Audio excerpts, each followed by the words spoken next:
I've seen a lot of stupid takes on this. I guess this is America in 2025. You got to be first, fast, and stupid and bold. That's how you kind of get your stuff out there.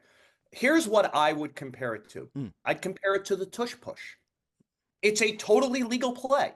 The bat is totally legal. It meets specifications.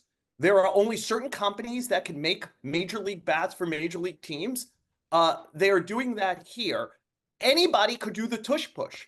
The Eagles do it better than everybody else. And right now, after I believe is it 2 seasons of doing this at this high level, there are committees in the NFL trying to see should this be banned or not. Mm-hmm. So the question is, there's 2 years of information on a totally legal play in the NFL. We have a weekend's worth of information on the Yankees. One of the 3 games thrown by a good pitcher, Freddie Peralta, the Yankees hit 2 Yankee Stadium homers. The one thing I would keep in mind is 8 of the 13 best Brewer pitchers were not available to them this weekend. 6 are on the injured list.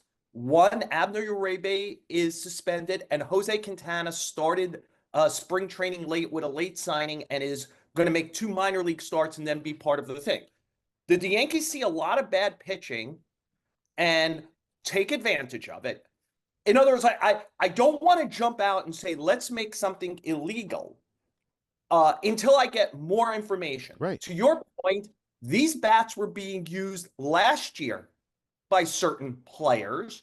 They were being used all spring training. You know who led spring training in homers? The Yankees.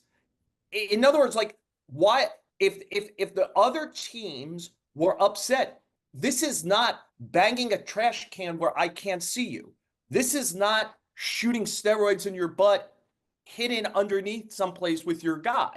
This is hiding in plain sight. Right. Everyone saw all spring training who was using this from multiple teams, and that the Yankees might have been using it at a high level and having great success.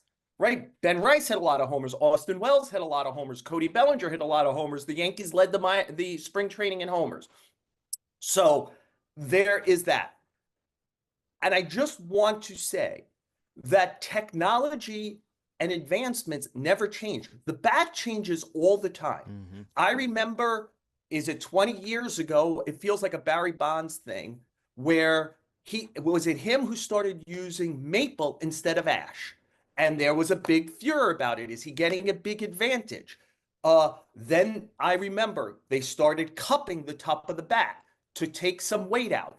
They started thinning the handle to create like that whip-like effect where, you could take, you're always trying to make the bat lighter. In a way, the fact that this tool hasn't been dealt with better over the years is strange, right? Like, hitters say, well, I just grabbed Bob's bat. Well, you shouldn't. This is your tool. Like, the best chefs in the world have their own knives. Yeah. And you're always looking to perfect your equipment. And this is a piece of equipment that obviously could use some perfecting. And let me add one last thing, and I know we'll talk more on this.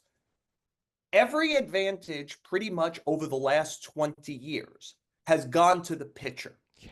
Every Rapsodo, high-speed camera, all this stuff, weighted balls, the rise of the relief pitcher, where it's one different big arm after another, and it has suppressed offense. The idea that teams weren't going to do things to try to counter that is naive. Correct. They were doing things. We got high-speed pitching machines. Did some teams have advantage who got the high-speed pitching machines before others? I bet they did. Then we see Traject, right? Which is the machine that could mirror the pitching motion and movement of any pitcher. Wild. Not every team went early. Not every team could afford it or wanted to afford it early. Did the teams that did that get an advantage? I'm sure they did, but it was underneath the stands where you couldn't see it. This is overt, but legal. And the question is, should we make a furor about a legal thing after 3 games? I would like to see more. Okay. And it could be that the bat distorts the competition in the way the tush push has distorted third and short and fourth and short for one particular team. And maybe something will have to be done about it. But I think we've got, after multiple years of saying, oh, where's the offense? There might be a counter to some of the pitching. And I'd like to see more before I get the torches and pitchforks out to say, let's ban this. Yeah. I'm sorry to go on for that long. I have 10 other thoughts on it, but like, that's kind of where I am right initially.